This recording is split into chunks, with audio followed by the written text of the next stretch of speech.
So we're going to try and illustrate as closely as we can just what the plan is when removing the lock cylinder from the case when you do not have a key.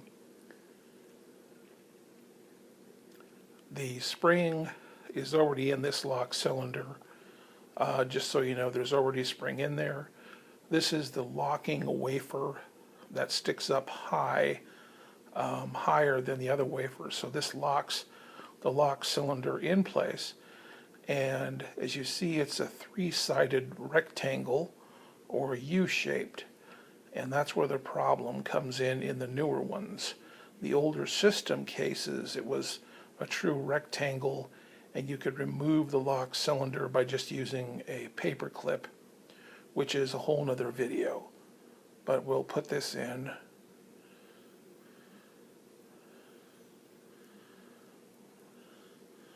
And so this, when it's inserted into the saddlebag or the trunk, always stays up high. It never goes down. And so that's what keeps this lock cylinder in place.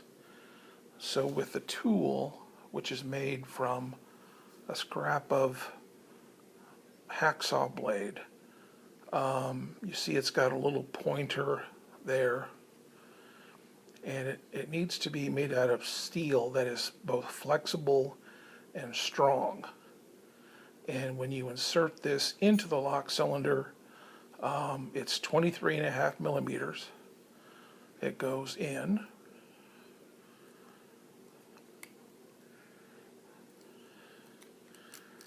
Past the tumblers that are normally in place. And if you put it in exactly 23.5 millimeters, you'll get it into a small channel, which is where this lock wafer resides. And what you have to do, obviously, if you go straight down, which is where we are now, there's nothing there for this tool to push down on because it's a three-sided rectangle or U-shaped. So what I found out you have to do is you have it in the correct length, the correct depth, and you have to twist your tool to the side, either left or right. I happen to be left-handed. You have to twist the tool one way or the other. As you see, it's turned about the 7 o'clock position or 4 o'clock position in this case. You push it against the wall of the lock cylinder. I have this finger here to prevent this from springing out when I let go. And then you just drag it downward. And it takes sometimes 2 or 3 times, sometimes 20 times, but you get it in the right depth. Again, 23.5 millimeters. Not that I've moved my finger, the locking wafer will shoot off into space because it is spring loaded.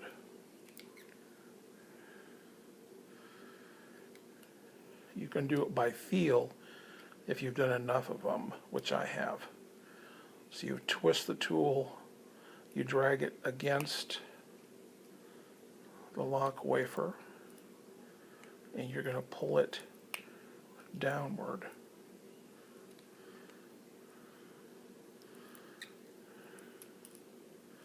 You can see it's in the right position because the lock wafer is jumping, for want of a better term.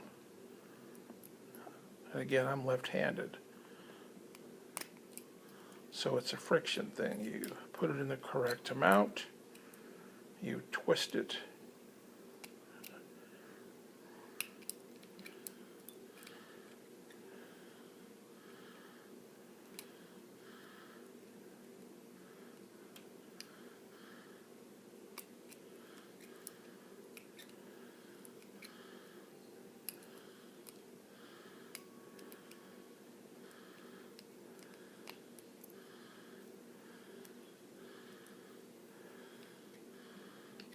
This is really hard to do because I'm trying to hold the iPad and the lock cylinder all at once.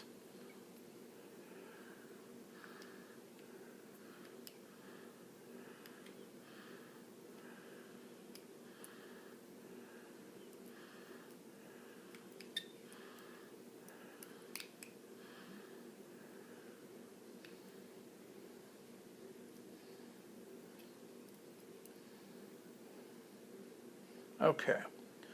See, we've got it down.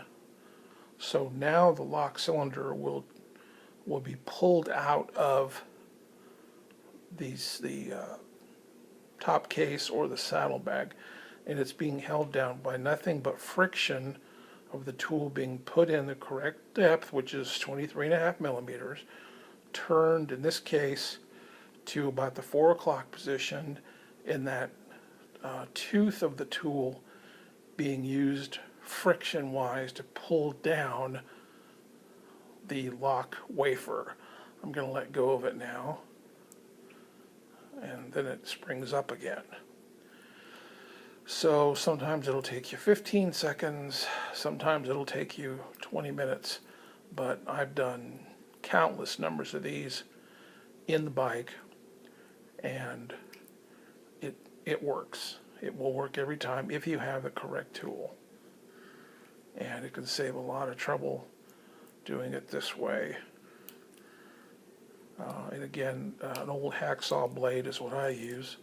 We'll put that down so I don't have to do it twice. This is the tool. And again, it's made of an old hacksaw blade. I've wrapped the end of it with some of this friction tape so it doesn't cut into your hand. And I just use a Dremel tool to shape it correctly. It does need to have kind of a blunt point here, and it does need to have a sharp 90 degree at the top. If you have any questions, you can always call or email. The email is tri750@hotmail.com. That's try750 at hotmail.com. Like try like in triumph. Good luck.